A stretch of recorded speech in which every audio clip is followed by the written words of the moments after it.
La pornographie, elle a tellement évolué et elle s'est tellement démocratisée qu'elle est devenue, pour ceux qui posséderaient une connexion Internet, une activité banale, une source de plaisir et de détente. Ce qui est intéressant de se demander, c'est pourquoi est-ce qu'aujourd'hui la pornographie, elle est consommée par autant de gens sur la planète et pourquoi est-ce qu'elle est si addictive en poussant des centaines de milliers, voire probablement des millions de personnes à en devenir complètement accros.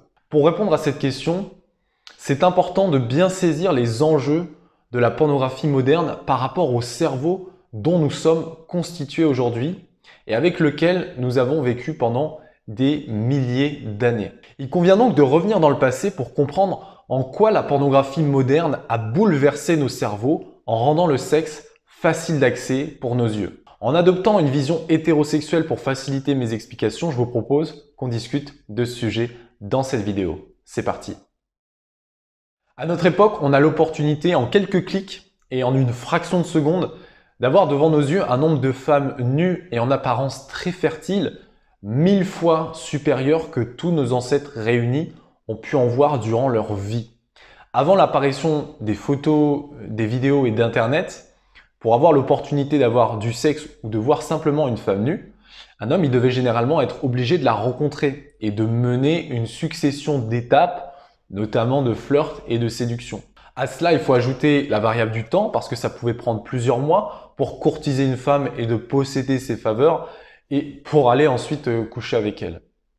Le fait que dans le passé, il fallait être patient et en quelque sorte travailler la terre, excusez-moi un peu de la comparaison, mais ça rendait le sexe ou la femme nue quelque chose de rare et très occasionnel. Ce qui faisait que le sexe, c'était pour le cerveau plutôt caché et surtout verrouillé. Et pour les hommes qui restaient en couple, la majeure partie de leur vie, eh bien, ils voyaient uniquement le corps nu de leur partenaire de vie. Ce mode de vie sexuel qu'ont vécu nos ancêtres pendant des milliers d'années, cela a structuré et conditionné leur cerveau d'une certaine façon. Le fonctionnement hormonal et chimique de notre cerveau est donc aujourd'hui globalement le même que celui de nos ancêtres. Nous avons certains réseaux neuronaux primitifs identiques. Plus simplement, nous vivons globalement avec un cerveau dont ces mécanismes fonctionnent autour d'une réalité qui est que de voir des femmes nues, sexy et fertiles et d'avoir des rapports sexuels avec elles, c'est très rare, ou du moins absolument pas commun. Mais aujourd'hui, la société dans laquelle nous vivons, le monde dans lequel nous vivons nous offre des possibilités encore jamais vues dans l'histoire de l'homme. À travers les sites pornographiques, les sites d'escorte, les réseaux sociaux et d'autres plateformes, la société moderne nous permet d'avoir accès rapidement et sans effort à un catalogue interminable de femmes nues qui exhibent leurs attributs physiques, leur fertilité et leurs ébats sexuels. Internet, ça peut donc être considéré véritablement comme un hack, un code de triche qui permettrait pour un homme de sauter les étapes qui précèdent le sexe ou la vue de corps nus de femmes et d'y accéder sans effort et dans un délai temporel infiniment réduit comparé à nos ancêtres. Vous pourriez penser que le fait de regarder en vidéo une femme faire l'amour avec un homme, ça ne remplacera jamais le fait de faire soi-même l'amour à cette femme. Et pourtant, dans notre cerveau, lorsque l'on regarde une vidéo porno dans laquelle un homme couche avec une femme, nos neurones miroirs s'activent et envoient certains signaux au cerveau équivalents aux signaux qu'il recevrait s'il était à la place de l'homme et qu'il vivait la situation. Pour vous expliquer brièvement ce que sont les neurones miroirs, ce sont une catégorie de neurones du cerveau qui présentent une activité aussi bien lorsqu'un individu exécute une action que lorsqu'il observe un autre individu exécuter la même action. Donc le porno, les réseaux sociaux et toutes les autres plateformes où il est possible de voir des femmes à moitié nues ou en train de coucher avec un autre homme, ça envoie à notre cerveau soit le signal que l'on peut se reproduire avec elle, ou le signal que l'on est actuellement en train de le faire. Et là où la vue d'une femme nue, ou le fait de faire l'amour avec cette femme ne pose pas de problème en soi à notre cerveau, eh bien il en est une toute autre affaire si c'est reproduit plusieurs fois dans la même heure et répétable de multiples fois dans la semaine. Ça fait complètement disjoncter les circuits neuronaux de notre cerveau et son fonctionnement hormonal et chimique. Cela passe notamment par l'effet Coolidge, qui est un phénomène biologique observé chez beaucoup d'animaux qui explique très simplement que les mâles manifestent un intérêt sexuel renouvelé chaque fois qu'une nouvelle femelle leur est présentée en vue de relations sexuelles. Et ce, même après la cessation de leur relation avec des partenaires sexuels antérieurs mais encore disponibles. Tout cela a aussi un lien avec la dopamine dont je parlerai juste après. Donc le porno influence clairement notre cerveau à vouloir féconder le plus grand nombre possible de femmes en cliquant de vidéo en vidéo. Et c'est justement d'après moi l'une des raisons qui explique qu'à travers notre époque, nous arrivons de moins en moins à nous mettre en couple et que nous avons tendance à sauter d'une relation à une autre. Maintenant, pour aller plus en profondeur sur l'impact de la pornographie, il faut aussi saisir les enjeux de la pornographie moderne comparée à la pornographie d'antan. Parce qu'on entend souvent des gens dire la pornographie, c'est pas un problème, ça a toujours existé avec les statues, les peintures, les dessins. Il est vrai que le porno a toujours existé, mais dans une certaine forme de représentation.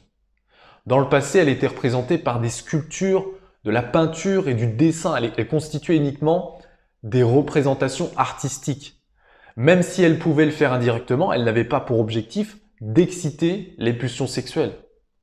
Petit à petit, avec l'évolution du monde, elle a pris une forme de plus en plus concrète, en commençant par des photos dans des magazines, puis des vidéos en DVD, en cassette dont la qualité reste laissée un peu à désirer, jusqu'à la qualité HD, et pour arriver aujourd'hui à de la réalité virtuelle. Aujourd'hui, la pornographie est majoritairement produite sous la forme de vidéos, et son but est de provoquer au spectateur la plus grande excitation possible en un minimum de temps.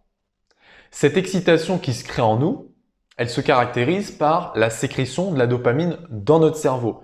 Ce processus de sécrétion de dopamine qui est provoqué par le sexe est encore une fois quelque chose de normal. Ce qui est moins, voire pas du tout normal, c'est l'intensité des stimulations et de sécrétion de dopamine que procure le porno. C'est un phénomène que les scientifiques appellent d'ailleurs un supernormal stimulus. C'est une stimulation méconnue par le cerveau qui va au-delà des stimulations naturelles auxquelles il est habitué dans sa structure et dans son environnement habituel. Un autre supernormal stimulus aujourd'hui, c'est par exemple les fast-foods qui proposent des burgers bourrés de gras et de sucre qui provoquent, lorsqu'on les mange, des pics de dopamine importants, mais qui seront toujours moins importants que le sexe. Donc au travers de la pornographie moderne, notre cerveau se fait littéralement hacker son système de la récompense qui est principalement géré par la dopamine. On en est rendu alors, en consommant de la pornographie, à créer un déséquilibre dans notre système de la récompense qui n'est évidemment pas sans conséquences. Pour lister les principales conséquences de superstimulation régulière de dopamine, on devient moins motivé à faire des choses non gratifiantes sur le court terme, on perd le goût des choses simples et surtout on atrophie le lobe frontal de notre cerveau, ce qui amène à des troubles cognitifs, le développement de comportements compulsifs et donc un plus grand risque d'addiction. Ce sont d'après moi les principales conséquences. Si vous en avez d'autres, n'hésitez pas à poster en commentaire. Je ferai certainement plus tard une vidéo pour expliquer un peu les conséquences d'un déséquilibre dopaminergique. De toute façon, vous trouverez beaucoup de vidéos sur Internet à ce sujet. Pour résumer la vidéo, il faut bien comprendre qu'aujourd'hui, nous ne vivons pas dans le même monde qu'il y a des centaines, voire des milliers d'années, et que pourtant notre cerveau est habitué encore au monde d'avant. Et vous pourriez vous dire, très bien Théo, mais bon, notre cerveau, il va évoluer, il va se transformer en fonction du monde d'aujourd'hui. C'est ce qu'on appelle l'évolution. Effectivement, le cerveau s'adapte à son environnement. Mais si l'environnement qui lui est proposé est complètement déséquilibré, eh bien le cerveau évoluera vers une structure complètement instable, qui plus est, si la transition est brève. Pour écrire cette vidéo, je me suis appuyé notamment sur les recherches de 2 personnes dont j'apprécie particulièrement les travaux et que j'aimerais vous partager aujourd'hui. Premièrement, il y a Bertrand de la chaîne YouTube La Fondation de Magister qui est docteur en sciences cognitives et qui étudie le mental et ses relations avec la réalité. Et deuxièmement, il y a Boris de la chaîne Boris Crévin qui est lui anthropologue et qui étudie l'être humain et les groupes humains sous tous leurs aspects, à la fois physiques et culturels. Leurs contenus sont très intéressants. Les liens pour aller voir ce qu'ils font sont dans la description. Si la vidéo vous a plu et que vous voulez plus de vidéos sur les conséquences de la pornographie, dites-le moi en commentaire, likez la vidéo, partagez-la et abonnez-vous si ce n'est pas déjà fait.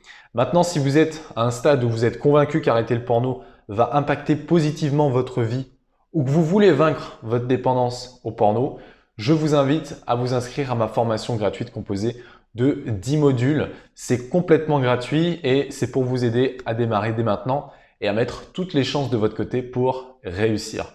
Le lien pour accéder à la formation est dans la description. Gardez le cap sur vos objectifs et à dimanche dans une prochaine vidéo. Salut!